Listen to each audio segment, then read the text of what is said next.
I guess a little about you before we get started. For anyone who doesn't know you, Sure. who's Caroline Kwan? For anybody who doesn't know in my chat. I am she. She is me. Mhm. I am. Let's see. I started streaming in September after working in the entertainment industry in various ways, from acting to screenwriting to working at Sony. I've also had a million other jobs, which people in my community are well aware of because we did a 4-hour stream detailing each and every one of those jobs. But basically, I have a background and a love for all things entertainment, film, television, etc. And I decided when I was kind of in a period of uh, it was a lull, let's say, which Mhm. is pretty typical for working in the entertainment industry as a creative artist. I decided to try streaming. Will, who is my partner, had been streaming for a few years. I had watched him, and it always seemed like something I wanted to try, something that interested me. And so one day I said, "Fuck it, I'm gonna do it too." And so I just started streaming, and here I am. How do you feel like your experiences as a performer have translated over to streaming? Do you feel like it's a lot of improv work that you have to do with chat, or is it a beast of its own? You know what? I think my entertainment background helped, but more importantly, I think being 30 years old and Sure. having a shit ton of just life stories and experience made it really easy to go live every night and just talk to my community, talk to people who are younger than me and older than me, and just share the things that I don't know, have learned out in this world. Yeah. And I have quite a few stories. Oh. Well, I mean, Yeah. I've hung out in your chat. I'm not much of like an active chatter, but I definitely am a lurker. Yeah, you've And popped up. yeah, I pop in every now and then when I feel like I have something relevant to say, you know. But so you've been an actress, you've been a Mhm. writer. Are you Mhm. currently in SAG or are you in the WGA? What's your current affiliation? I am in both Both. Okay. SAG and WGA. So, just a good due paying member of both unions. Is there an experience you have where you saw that like the union was like where you saw the direct benefits of working with either SAG or the WGA? Oh, sure. So, SAG, I never earned enough money to qualify for healthcare. Mm-hmm. But the WGA I did. And so my first year joining, I had this amazing healthcare and pension and benefits and things that I just hadn't had in some time. So that was really awesome. And then just I would say going to various meetings or meetups. I first with SAG. I joined SAG in 2016 or 2017, and then the WGA I joined in God, I think 2021. When was that like that was either 10 years ago or last year. I I don't mean, know. time is a flat circle. The COVID time Time loop has is. just ended everything. So, Yeah. Yeah, so I'm newer to the WGA than I am to SAG. But being out on the picket lines this week has probably been um the most I've ever felt being part of a community with either of these unions. and there's been a lot of crossover between. So I watched the confession. I watched the Hassan IRL stream on the picket line, and I did Yes. see a lot of like the Teamsters were there. I Mhm. saw some SAG members there.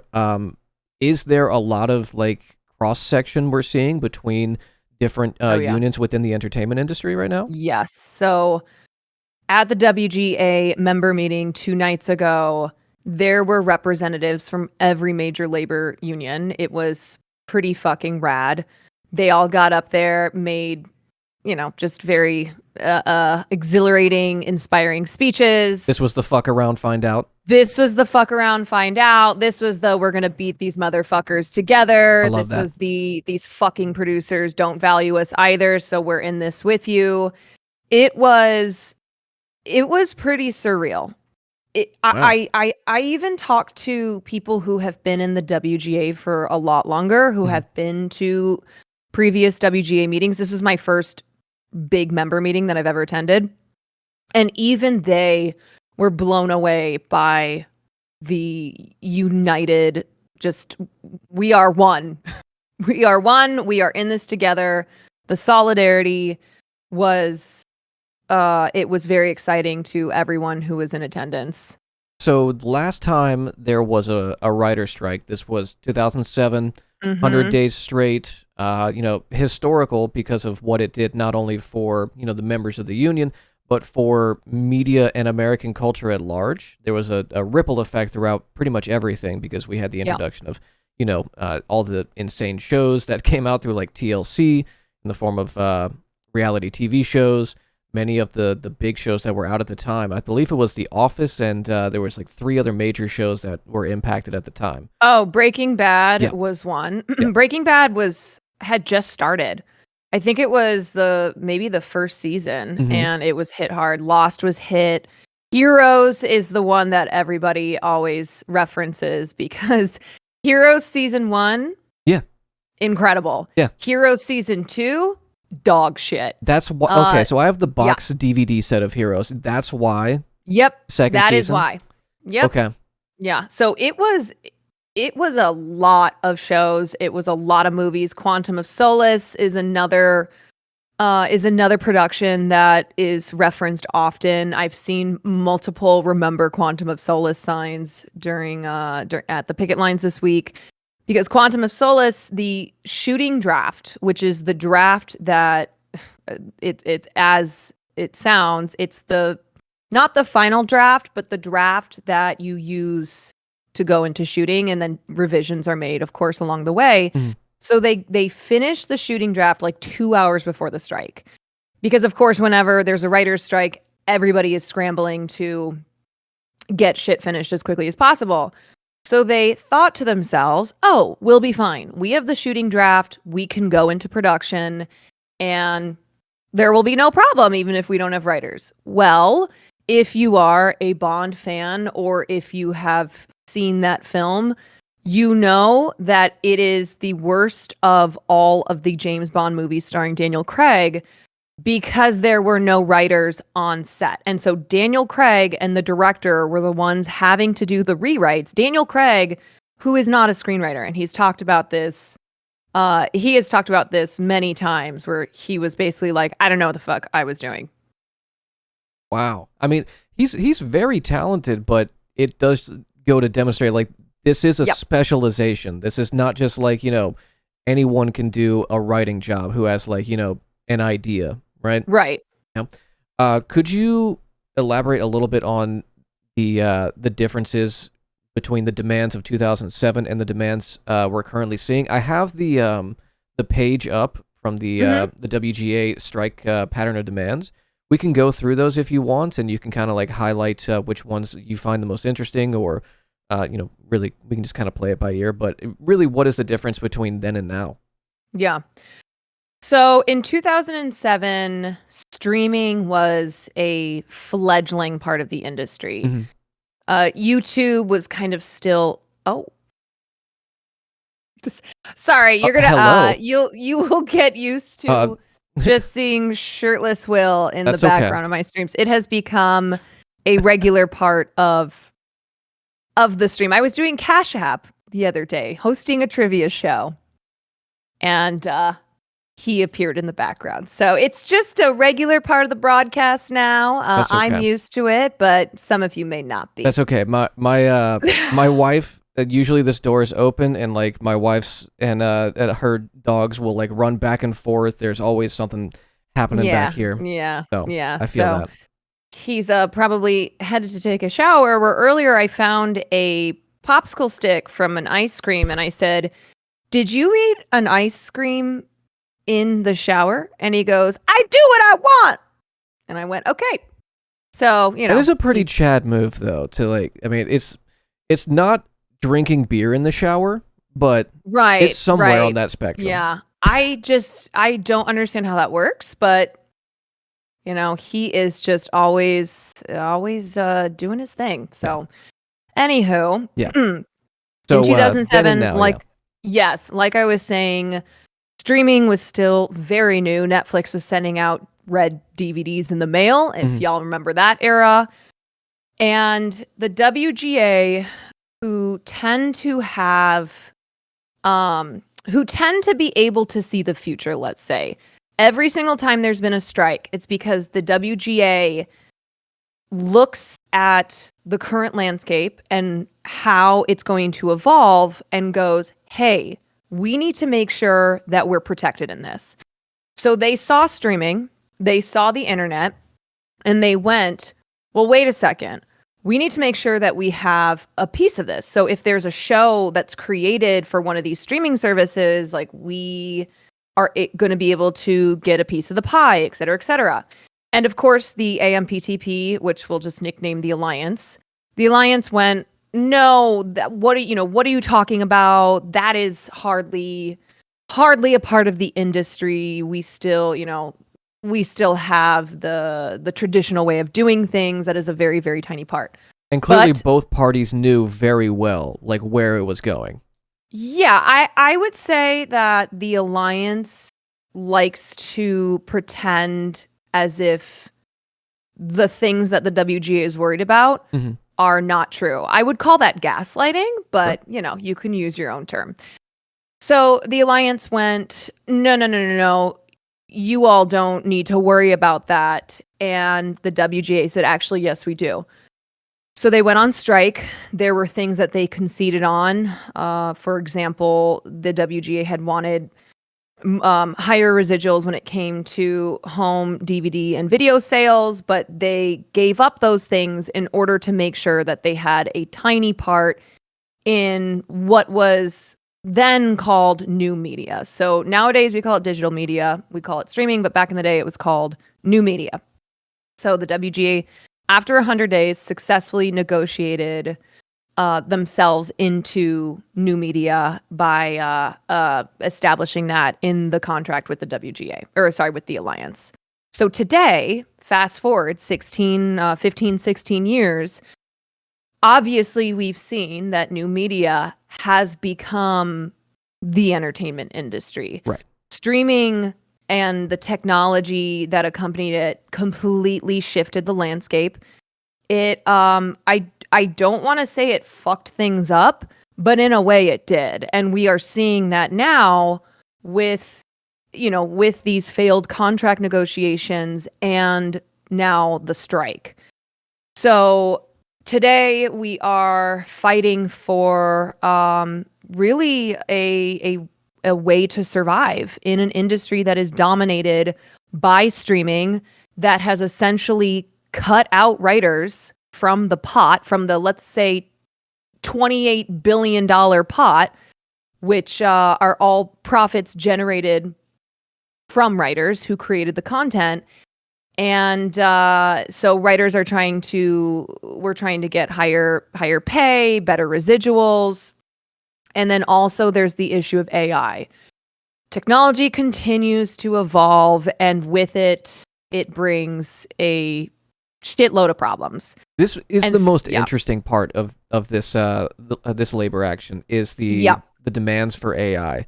I Hmm. believe that it should be on this page here, but could you, I guess, in like broad strokes, kind of go over what the concerns of the rank and file members are in regards to AI, and Hmm. what possibly like any demands and that the rank and file will be making? So I would say first and foremost, the AI issue is the thorniest issue Hmm. of this entire thing, because writers, once again, the WGA, seeing the future, knowing that AI is not a huge problem right now for writers, but it's going to be. Right. They are looking at AI and going, we need to stop this before it becomes a major issue. And the Alliance's response to the WGA wanting to put protections into the new contract to protect writers against AI, the Alliance's response was, no. We're going to refuse, and we are not going to counter because, and this is what the head, the chief negotiator for the alliance, her name is Carol Lombardini. She goes, we may want to be using that in the future. Right. So Adam Conover was interviewed on this issue, and he said, it's like if you say to someone, hey, he used a metaphor of a gun. He's like, hey, please get rid of that gun. I'm worried that you will shoot me with it. And they go, no, we're going to keep the gun. And then you think to yourself, okay, well, now this is a problem. Yeah, well, that's now weird. Now it's confirmed that you have, like, you intend on this using gun it. is, yes, that this gun is going to be a big problem. And that's exactly what AI is. And right now, they're already trying to use AI. They are utilizing AI to create the first draft of a script, to try to work in tandem with a human writer, and then, bringing a writer in to fix the draft, et cetera, et cetera. But in all of these cases, the writers typically just have to scrap the entire thing and start from scratch because the script is terrible. Right. Because it's written by AI, which as it stands is not capable of writing a script the way that an actual human being can. Right. And it ends up being more expensive, if we're going to lend any kind of, credence to the argument of the company. It is more expensive on the company to work with AI right now. But as it develops, the fear, I suppose, is that it gets less expensive. It has more stuff to pull from. It's able to, create better and better stories. But ultimately, like, what is the demands right now? No AI, or is there some concessions going in? Ideally, the WGA would not want any use of AI. Of course. But that's in an ideal world. And so right now they are asking, they're basically asking for a part of the contract dealing with AI to make sure that writers are included on every single, like actual human writers are included on every production, a minimum amount of writers for a minimum amount of time. So we don't get to a point where, like, okay, here's a writer, but then here's a machine as well. Because that is potentially the future that we're looking at, where they have one writer and then a machine. And that is what they're using to create their content. So they want to make sure minimum amount of writers, the whole idea that AI is, you can't copyright it because it's not creating original material per se. It's pulling from existing material that is, out in the world. So I think the WGA understands that they can't just ban AI in total. And there might be situations where AI is helpful to writers, but they are trying to ensure protections for the writers so that we don't end up with a situation where they have a writer, but then, it's only one person versus 6 or 7. Right. Or lower, I guess, positions, like second writer's assistant, and that's like build lower. Yeah. Like you're an assistant to a machine now. Yeah, pretty much. And the machine gets the top writing credit, right, and you're just a name towards the bottom. Now, I do believe I saw one article, I think it was CNN, that had an article that one of the WGA demands was 10 writers per project. Is that anything that I read correctly? 10 writers per project minimum? That's not for every project. That's more for television writing. And so anyway, it's one of the big issues that the WGA is pushing for, and the Alliance has absolutely no interest in giving any ground on, is the issue of a minimum amount of writers for a minimum amount of time. Right. So because of streaming, and because it has changed the entire landscape on how television is made, writers are working less. So they're working fewer weeks, and they're making less pay, because back in the day, shows would be 22, 24 episodes, and you'd pretty much be set for the year. Like you would be working the entire year on that show. So you're making a good living, you can afford to pay your bills, you can buy a house. But nowadays, because of limited series, because they are not making shows primarily that are that many episodes, and instead they're 10, 8, 6 episodes, writers just they don't have as much work and they don't have it for as long as they used to. So the WGA, one of the core issues that they refuse to move on is the issue of needing a minimum amount of writers in a room for a minimum amount of weeks. And this is to ensure that not only is the product to standard, but also that the amount of pay is being met for industry standards as well. Yeah, and the idea is that writers will be able to afford to be writers and to live in cities like Los Angeles and New York. And the Alliance looks at this issue and goes, well, why would we pay writers to do nothing? You know, because they want to turn writers into gig workers. They want to just hire them for the day for when they need them, rather than have a contract, rather than have term employment where writers know I'm going to be employed for a minimum of X amount of weeks. So I don't have to worry about not being able to pay my mortgage, not being able to pay my rent this month. They really have always relied on that minimum amount of term employment to be able to keep working in this industry. Now, is membership in the union automatic for WGA? I know if you do like 3 episodes or 3 lines for acting, you're automatically in SAG. You can correct me if I'm off I base. honestly have not looked at I haven't looked at the SAG requirements in a while. Okay. I think it depends. Like, you know, if you could book one project and have qualified for the union, you can also get to a point where you are, I know in SAG it's called Taft-Hartley. So you're eligible for the union, but you don't have to join. So some people will stay at Taft-Hartley because they don't have, listen, unions are amazing, but if you are a new actress, if you're a new writer, it's a lot of money up front. Right. And you don't necessarily know if you're going to be making enough money to qualify for health insurance every year, to qualify for the benefits.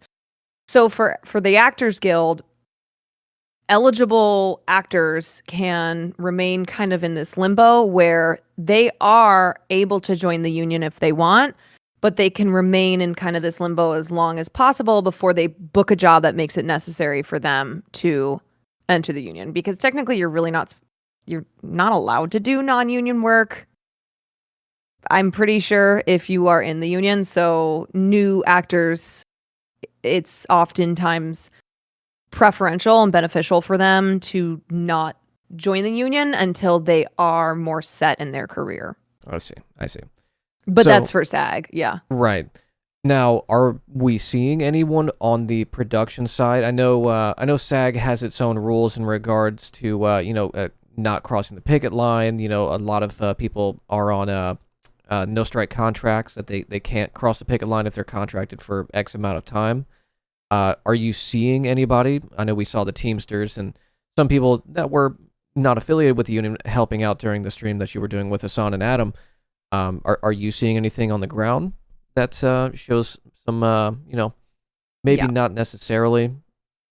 Yeah, so it depends on the union. Sure. The way that the Teamsters work is that the Teamsters are probably the union most notorious for having a "we don't cross picket lines, we don't cross pay lines" motto. I believe it's So- 3 picketers or more.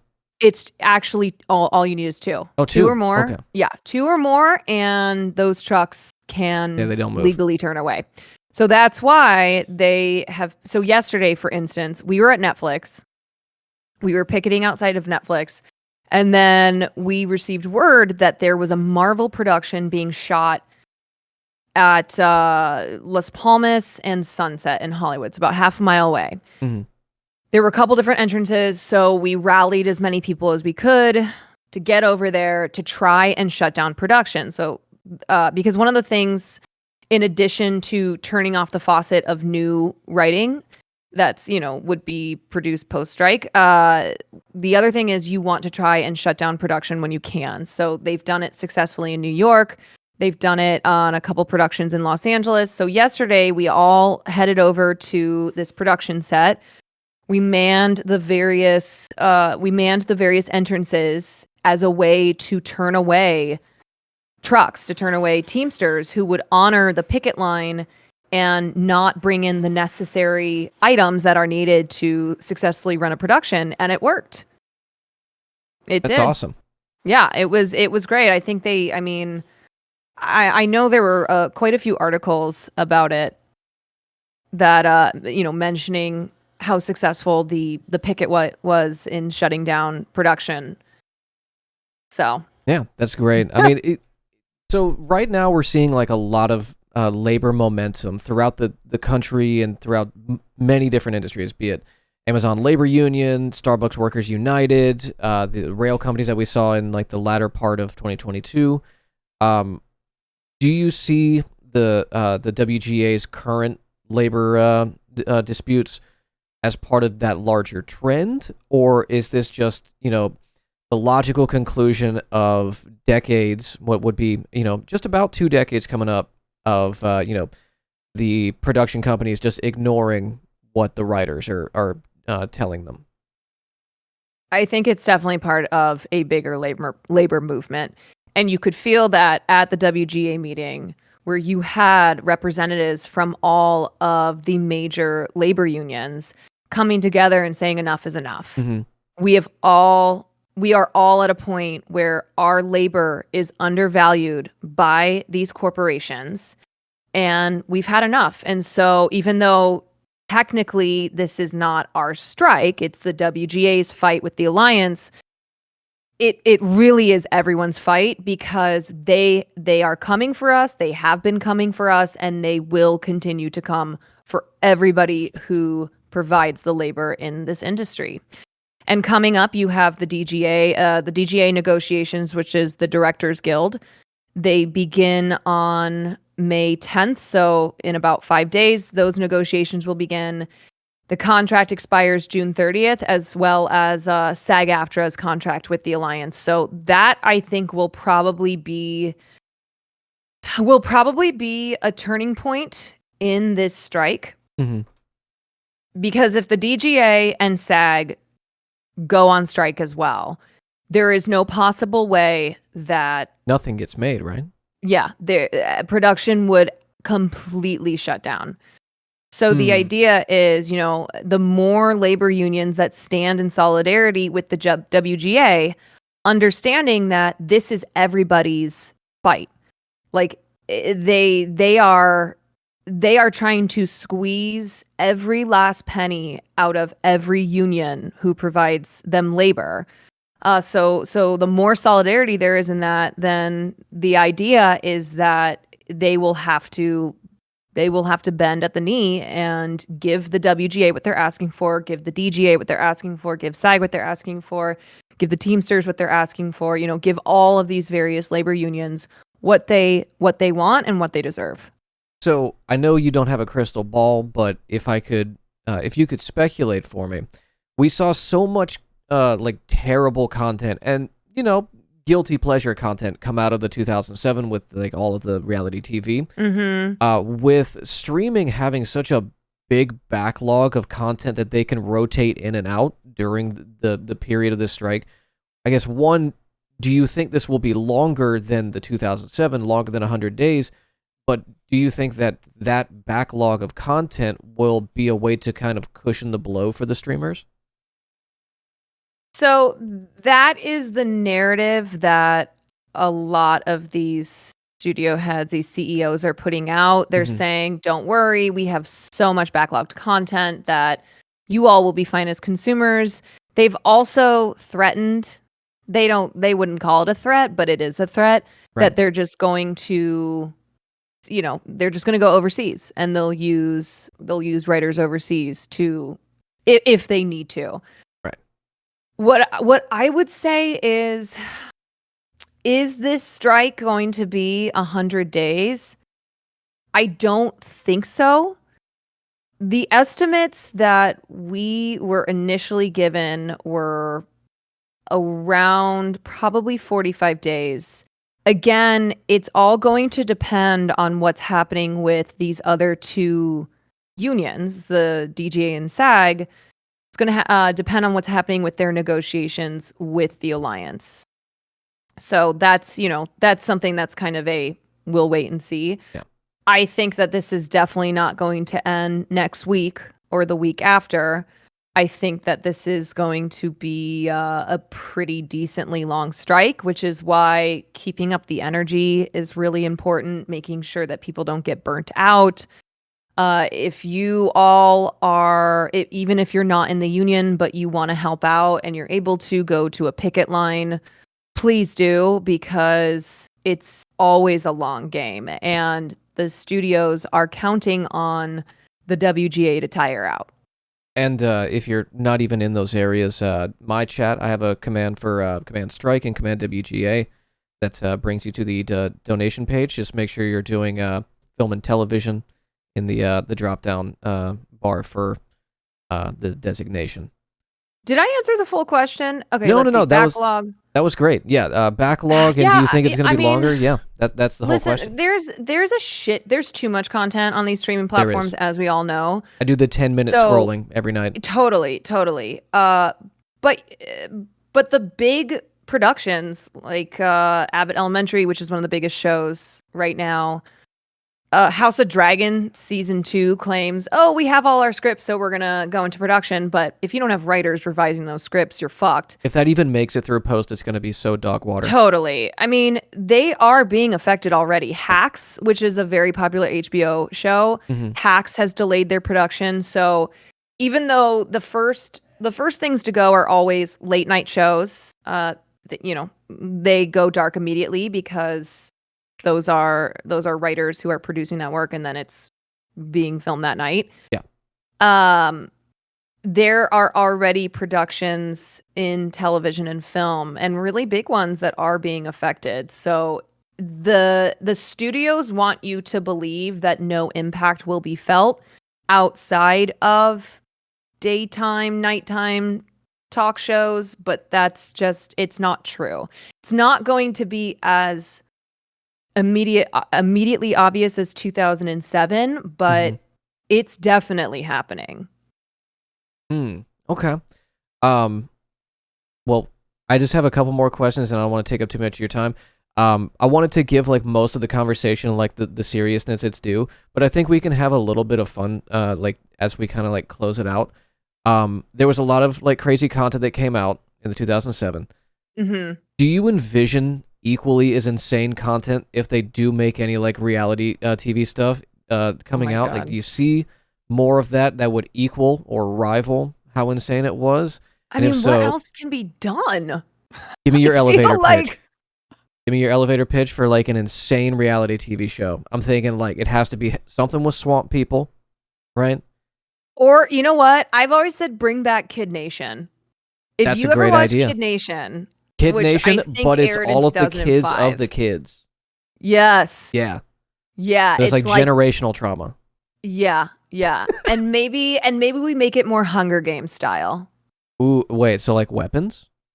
Not necessarily weapons, but probably couldn't do that for legal purposes. I feel like where hologram technology is, we could probably make something work. Yeah. Yeah. Yeah. But yes, more survivalist. Yeah.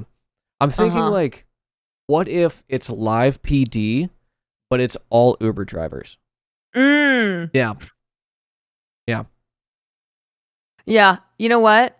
I would say pitch it, but I mean, I guess it's reality TV, so I mean, if we do Uber Eats, we are are talking about like the 9th most dangerous job in America. So we could be in for something. I'm trying to think if I have any other pitches. Honest to God, every time I think of something, I go, "Oh, yeah, that's a show already." I mean, they literally everything. They have everything. I think America is due for a I mean, I certainly want to see more international stuff come to American audiences. You know, like Mhm. RRR was a great example of like that's something that American audiences have wanted.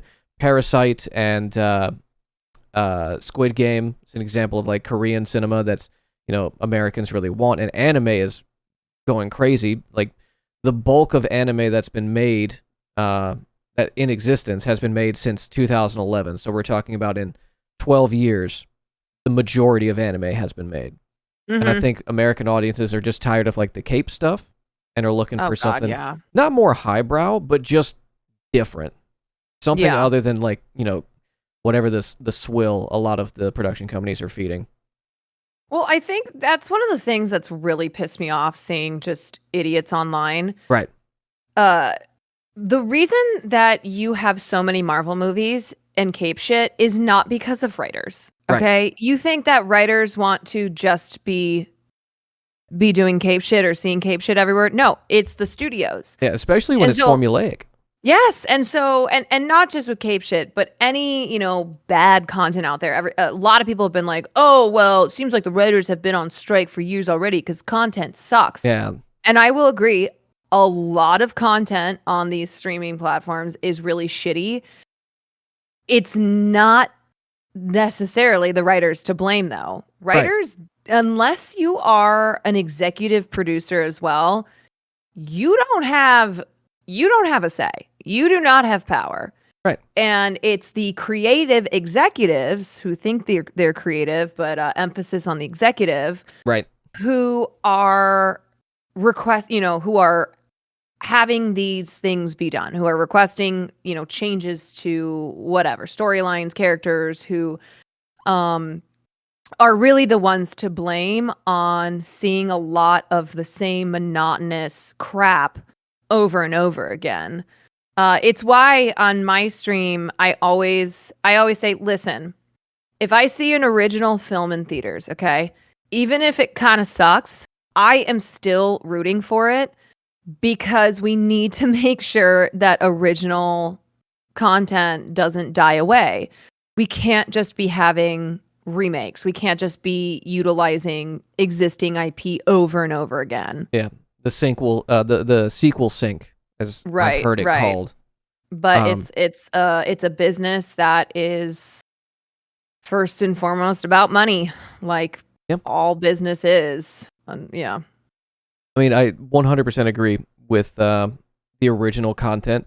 I don't know if it's original content. It feels like it is. One of my favorite movies of all time is Rubber. That it was on Netflix Yes. early days. Peak Wild cinema. It's movie. peak cinema. I really Yes. believe that because it's all in your own head of what exactly is going on until it Mhm. reveals at the end. But I was gonna ask a question, then I completely spaced on it. Um, yeah, I just completely spaced. I'm sorry. That's okay. I stream super If you early in the think of morning, it, so just by this time I know you must I'm be brain dead. dead. Well, I'm like you. I'm a night owl naturally, but I Are just you? yes, How the hell do you get up so early? I've locked myself in on this time. This is like I have a Oh my very international god. audience, and I've just locked myself in on it. I would love to be DGen hours, but Ugh. I can't. I Yeah, just there's something kind of fun about degen hours. chat is different. There's a different Chat animal. is different. Yeah, Yeah, vibes are just, yeah. it's degen. Nighttime chat. It's a lot of emotes. It's a lot of like quick little quips. Morning chat. Yeah. All paragraphs. Yeah. Yeah. They God, know exactly what I'm talking about too. when I Um, started streaming, Will had suggested, he's like, why don't you stream in the morning? And I thought about it for 20 seconds mhm. and went, no. Yeah.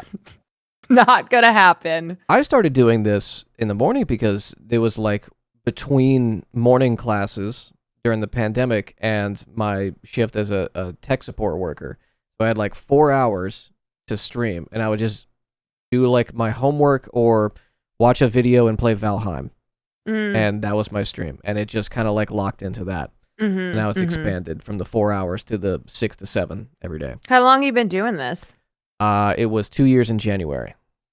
All right. So you're still pretty new. Yeah, yeah.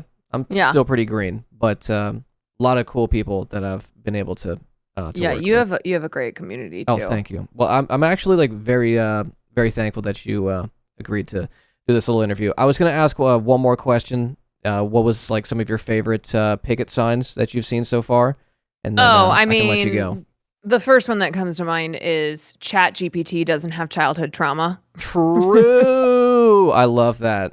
That sign, and it's so funny because I had retweeted the person who was holding that sign, and then a friend of mine messaged me and was like, "Oh my God, this is my friend."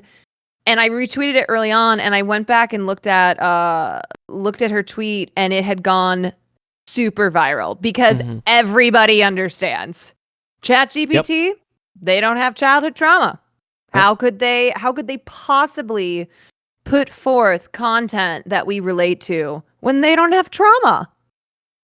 I mean, hey, if the AI becomes, self-aware long enough, I'm sure there'll be Yeah. maybe something that it can We'll come just up kick the with. shit out of it Yeah, and be just like, "Here you go." leave it in the wage cage for a couple months, Yeah. and maybe then it can make a good, a good thriller. Yeah. I mean, come on, it's writers who are on strike, so Yeah. these signs have been amazing. I mean, we'll spoil Succession. Pay us or we'll spoil Succession. Like Oh, a wait, that was lot of Will's? a lot of veiled threats that not even Ooh. thinly veiled threats of like pay us or we'll spoil like Ooh. X show. That reminds me of like the early days of when like Game of Thrones was still popping, and like teachers who had already read Game of Thrones were Yeah. threatening students. Yeah. Yeah. Yeah. That's awesome. Don't be a bad kid or else I'm going to tell you about the Red Wedding. Exactly. The cool thing that I saw on my first day out was somebody had a sign, and on the stick there were the signatures of every writer from 2007 who had held that sign. Mhm. That shit was covered front and back. That's awesome. It felt like a little piece of history. Yeah. I mean, there are Mhm. probably a lot of people who are currently within the membership who were there for 2007, but so many people who are new members who will Yeah. now like carry that legacy forward. It's actually, for a Writers Guild strike, very much a Writers Guild thing, right? Yeah. Yeah. And then one of my last favorite things I saw was Albert Kim, who's a showrunner. He's doing Avatar, the show on Netflix. But Ooh, he posted a side-by-side photo of his daughter from 2007 when she was a little kid, and she was holding a sign when they were all out on strike, and then a picture of her today, and she's now a WGA team captain 16 years later, holding a that's sign awesome. again. And the caption on the tweet was, here's my daughter in 2007 when we were striking for her and her generation, and here she is in 2023 striking for future generations to come. So That's awesome. yeah, that The was pretty awesome. The old proverb, planting trees that you're not Uh-huh. going to sit in the shade of. I love Right. that. I mean, that's what it's all about. I love that. This was great. I appreciate you chatting us up about this. We've been covering it every morning on my stream, but Oh. hearing from somebody who's actually in it right now is always good. So I really appreciate you giving me your time. Yeah, of course. I mean, I'm so happy to talk about this stuff. I told my stream yesterday. It's like, Mhm. I hope you guys don't get sick of it because it's going to be the topic of conversation a lot. I mean, there are other things going on in the world, of course, but I've been really trying to make an effort to get out there every day while I'm in town, because it really is an amazing sense of community. And Mhm.